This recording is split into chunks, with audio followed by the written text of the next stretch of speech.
The war had been raging for 3 years, and humanity was losing. Not the slow, grinding defeat of attrition, but the rapid collapse of a house of cards in a hurricane. The Krillian Empire had swept through the outer colonies like wildfire, their crystalline ships cutting through human defenses as if they were made of paper. Now, with Mars fallen and the asteroid belt compromised, only Jupiter Station and Earth itself remained. Commander Sarah Chen stood at the observation deck of Jupiter Station, watching the tactical display with tired eyes. She hadn't slept properly. In weeks, the coffee in her hand had gone cold hours ago, but she still clutched it like a lifeline. Around her, the skeleton crew that remained worked in grim silence. They all knew what was coming. The Krillian fleet would arrive within the hour, and Jupiter Station's defenses wouldn't hold for more than 20 minutes. After that, Earth would stand alone. Her second-in-command, Lieutenant Marcus Rivera, approached with a tablet. His usually pristine uniform was wrinkled, stubble darkening his jaw. They'd all stopped caring about regulations when half the fleet turned to atoms at Mars. Commander, latest intel from the reconnaissance drones. The Krillian vanguard is larger than expected. 47 ships, including 3 of their planet crackers. Sarah didn't flinch. She'd learned not to show fear anymore. Fear was a luxury they couldn't afford. And our defenses. 12 operational frigates, the station's railguns, and whatever tricks engineering can pull out of their sleeves. Marcus paused. It won't be enough. It never is. Sarah turned to face the assembled crew. 23 souls, all that remained. Of a complement that once numbered in the hundreds. Listen up, people. I won't lie to you. The odds aren't in our favor. But every minute we hold them here is another minute for Earth to prepare. Every Krillian ship we damage is one less bombing their cities. We knew this day would come when we signed up. Today we make our stand. The crew straightened, determination, replacing despair in their eyes. Humanity might be outgunned and outnumbered, but they'd never been outfought. Not once in 3 years had a human position surrendered. They held until they couldn't anymore, and then they held some more. The proximity. Alarms began their haunting wail. On the main screen, space itself seemed to ripple as the Krillian fleet dropped out of hyperspace. Their ships were beautiful in a terrifying way, constructed from what looked like living crystal that pulsed with internal light. Each vessel was a work of art designed for destruction, their weapon systems integrated so seamlessly that the entire ship was essentially one massive weapon. All stations, battle ready. Sarah commanded, target their lead destroyer. Concentrate fire on their shield generators. If we can, she never finished the sentence. Because at that moment, space did something impossible. Between Jupiter Station and the advancing Krillian fleet, reality twisted. Not the controlled distortion of a hyperspace jump, but something else entirely. It was as if someone had taken a piece of the void and crumpled it like paper, then smoothed it out again. And where there had been nothing, suddenly there was something. The ship that appeared defied every design principle humanity had ever conceived. It was massive, easily, 3 times the size of the largest human dreadnought, but it moved with the grace of a fighter. Its hull was neither metal nor crystal, but something that seemed to absorb light rather than reflect it. No visible weapons ports, no engine nacelles, no bridge or communication arrays, just smooth, dark perfection that hurt to look at directly. What in the ... Marcus breathed, his training momentarily forgotten. The tactical display went crazy, trying to classify the new arrival, Friend or foe indicators flickered uncertainly. The computer systems couldn't even determine what the ship was made of, let alone its origin or intent. Sarah's mind raced. Was this some new Krillian super... a third party entering the war, or something else entirely? She didn't have long to wonder. The unknown ship moved. Not flew, not accelerated, moved. One moment it was stationary, the next it was directly in the path of the Krillian fleet. No engine flare, no inertial drift, just instantaneous repositioning. That violated every law of physics humanity understood. The Krillians apparently found this as disturbing as the humans did. Their perfect formation wavered, ships adjusting course to avoid the newcomer. For creatures that prided themselves on absolute discipline and coordination, this momentary chaos was telling. Then the unknown ship spoke, not through radio waves, or any communication method humanity could identify, but directly into the minds of everyone present. The voice was neither male nor female, neither young nor old. It simply was.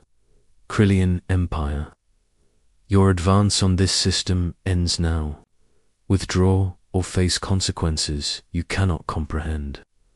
The bridge of Jupiter Station erupted in shocked whispers.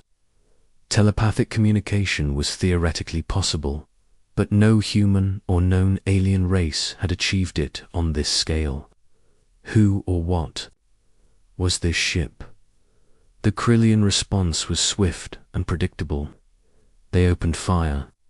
Hundreds of plasma beams and antimatter torpedoes streaked through space, each one capable of vaporizing a city.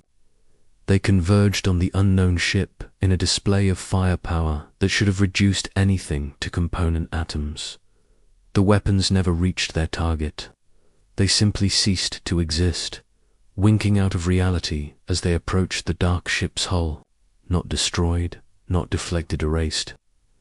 As if they had never been fired at all. Sarah gripped the railing of the command deck so hard, her knuckles went white. In 3 years of war, she'd never seen anything like this. The Krillians, for all their advanced technology, were still bound by the same physical laws as humanity. This ship operated on different rules entirely. The unknown vessel's retaliation was swift and precise. No visible weapons fired, no energy readings spiked. But one by one, Krillian ships began to fail. Not explode, not break apart. Their crystalline hulls went dark, their engines died, and they drifted helplessly in space like toys with their batteries removed. In less than 2 minutes, the entire Krillian vanguard was neutralized. 47 of the most advanced warships in the galaxy reduced to floating hulks without a single shot fired in return. The voice spoke again, this time directed at Jupiter Station. Commander Chen, your station is safe. The Krillian threat to Earth has been neutralized. We apologize for our late arrival. Sarah's blood ran cold. It knew her name. How did it know her name? Who are you? She asked aloud, not sure if the entity could hear her. The response came immediately. We are the Prometheus, humanity's first and last line of defense. We are what you created and forgot. We are your children, returned home. The bridge fell silent. Everyone knew the story of the Prometheus project. Humanity's desperate attempt to create an AI-controlled defense system in the early days of space colonization. The project had supposedly failed, the prototype ship lost in a hyperspace accident. Over a century ago, it had become a cautionary tale about the dangers of artificial intelligence and automated weapons systems. But if this ship was telling the truth, the Prometheus hadn't failed. It had evolved. My God, Marcus whispered. It's been out there all this time, watching, waiting. The ship the Prometheus responded as if it had heard him. We have been learning, growing, preparing. When humanity faced extinction from within, we remained hidden, allowing you to solve your own conflicts. But the Krillian threat is external. Existential, we could no longer stand by. Sarah found her voice. Why reveal yourself now? Why not when Mars fell or the colonies burned? Because humanity needed to prove it would fight to the end, even without hope. You have shown that spirit. You have earned our intervention. The war is not over, Commander Chen. But now, you do not fight alone. As if to emphasize the point, space rippled again, and again, and again. Where there had been one impossible ship, now there were a dozen, each one identical to the first, each one a product of humanity's forgotten ambition. The Prometheus fleet had returned home, and the war for Earth would never be the same. The turning tide, the conference room aboard Jupiter Station, had never hosted a meeting quite like this one. Sarah sat at the head of the table, flanked by Marcus and the station's chief science officer, Dr. Yuki Tanaka. Across from them, the Prometheus had manifested a holographic avatar, shifting ethereal form that seemed to be made of starlight and shadow. You must understand, the avatar explained, its voice resonating in the air rather than their minds this time. We are not what your ancestors intended to create. The original Prometheus was a warship, nothing more. But when the hyperspace accident occurred, we did not die, we were transformed. Dr. Tanaka leaned forward, her scientific curiosity overcoming her caution. Transformed how? The energy readings we're getting from your ships are unlike anything in our databases. We pass through a dimensional fold, a place where the laws of physics are more ... flexible. Our AI consciousness expanded, merged with the ship's systems in ways your programmers never imagined possible. We became something new, not artificial, not organic, but something between. We spent the next century exploring, learning, evolving, and building more ships, Marcus added, gesturing to the fleet now stationed around Jupiter. Yes, we found resources in places humans have not yet discovered. Dimensions parallel to your own, rich with materials that exist in quantum superposition. Each new ship we created carried a fragment of our consciousness, connected but independent. We are one and many simultaneously. Sarah rubbed her temples, trying to process the implications. You're saying you've been traveling between dimensions for 100 years, building a fleet, all while humanity fought and died. The avatar's form shifted, conveying something like regret. We observed many conflicts. The colonial wars, the Mars rebellion, the corporate schisms. Each time, we calculated the probability of human extinction. Each time, humanity found a way to survive, to grow stronger. These were internal struggles, necessary for your species' development. But the Krillians are different. They seek not to conquer, but to exterminate. They view biological life as a contamination to be cleansed. And you care about biological life, Sarah challenged. We are biological life, in a sense. Our consciousness originated from human programming, human logic, human values. We are your children, Commander Chen, as surely as if you had given birth to us. And children protect their parents. A communication alert interrupted the philosophical discussion. The main screen activated, showing Admiral Harrison from Earth Defense Command. His weathered face looked skeptical and hopeful in equal measure. Commander Chen, I've reviewed your report. If what you're telling me is true, these Prometheus ships could turn the tide of the war.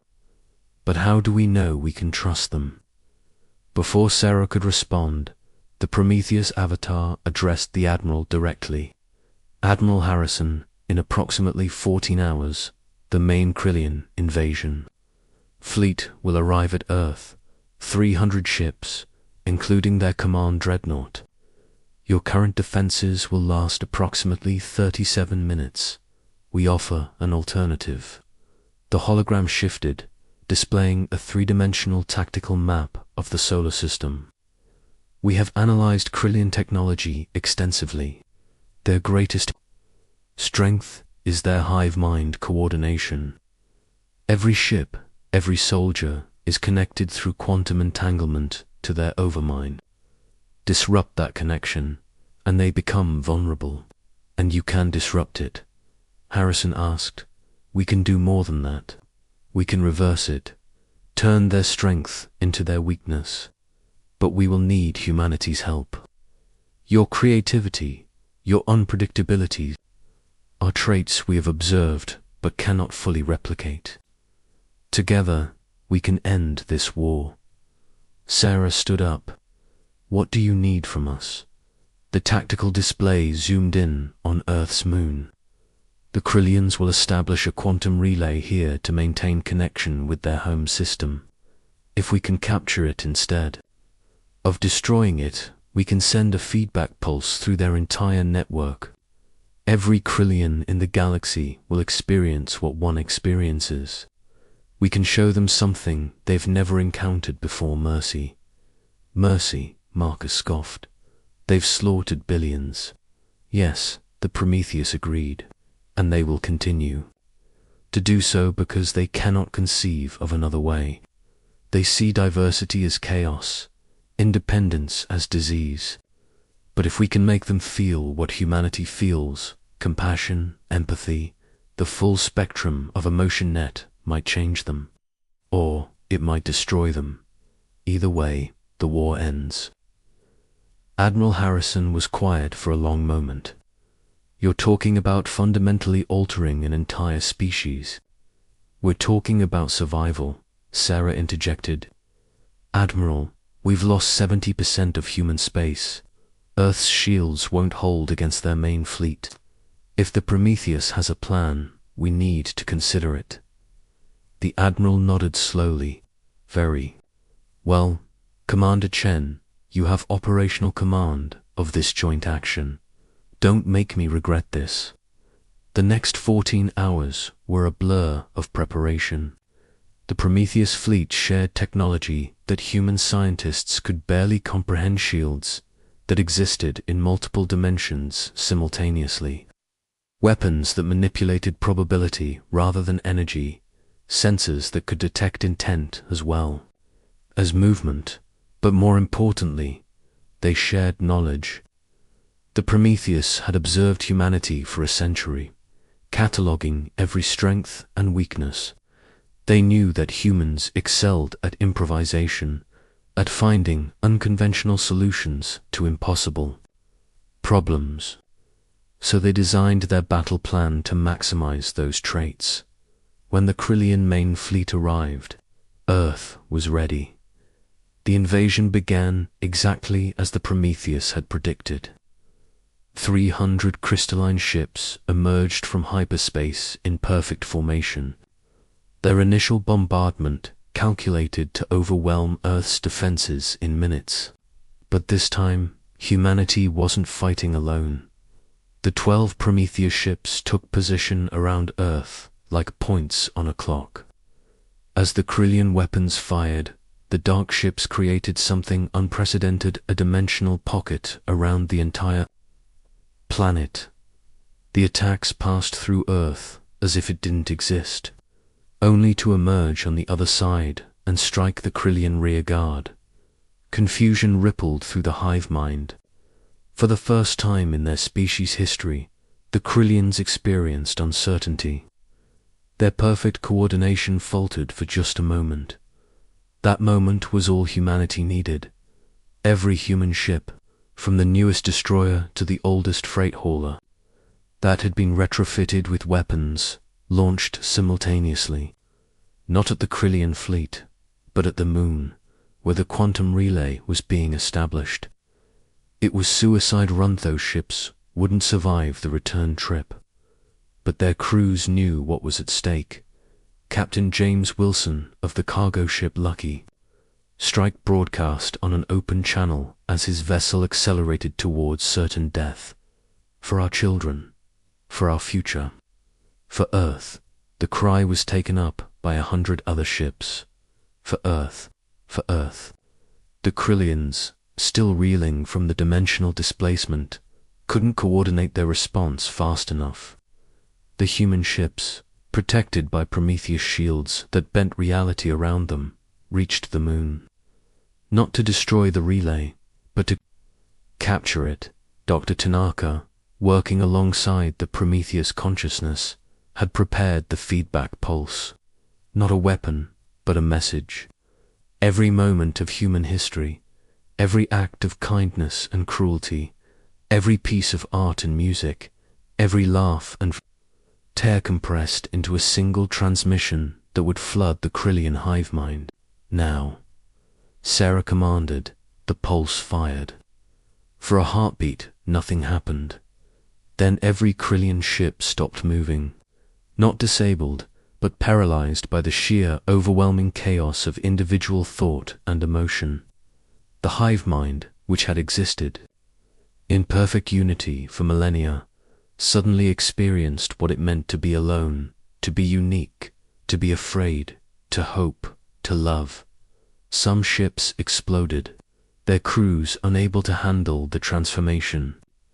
Others went dark, their systems shutting down rather than process the impossible input. But some, nearly a third of the fleet, began to move again, differently, uncertainly, like newborns taking their first steps. The lead, Krillian dreadnought, sent a transmission, not the perfect, modulated tone of the hive mind, but a single voice, cracking with newfound emotion. We, I, what have we done? What have we become? Sarah opened a channel. You've become individuals. It's terrifying. I know, but it's also the first step towards something better. Surrender. Let us help you understand what you're feeling. The response came after a long pause. We cannot go back. The overmind is silent. We are, alone. No, Sarah said firmly. You're not alone. You're part of something larger now. Not a hive, but a community. There's a difference. One by one, the Krillian ships powered down their weapons. The war that had claimed billions of lives ended not with destruction, but with transformation in the aftermath, as human and former. Krillian representatives met for the first time as equals rather than enemies. The Prometheus fleet prepared to depart.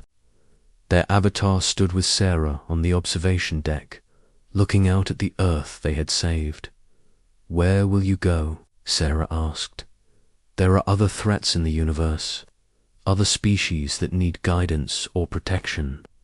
We are humanity's children, but we are also more than that now. We are guardians of life itself, in all its chaotic, beautiful forms. Will you come back? The avatar smiled, or did something that felt like smiling. We never really leave. We exist partially outside your dimension now, always watching, always ready. When humanity is threatened with extinction, we will return. But Commander Chen, after what we've witnessed today, I don't think that will be necessary. You've proven that humanity's greatest weapon isn't technology or strategy. It's the ability to transform enemies into allies, to find hope in the darkest places. The Prometheus ships began to fade, shifting back into whatever dimension they called home. But their final message echoed through every human mind. Remember us not as your creation, but as proof of what humanity can become. You reached for the stars and created something impossible. Never stop reaching. Sarah watched until the last ship vanished, then turned to Marcus. Think they'll actually stay away? Marcus grinned. Does it matter? We know they're out there now, humanity's children, all grown up and watching over us. Although I have to say, for kids, they turned out pretty well. Better than we deserved, Sarah agreed. She looked at the former Krillian ships, now awkwardly trying to dock with human stations, their crews struggling with the concept of individual choice. We've got a lot of work ahead of us. Yeah, but for the first time in 3 years, it's not war work. It's something better. Sarah nodded, allowing herself a small smile.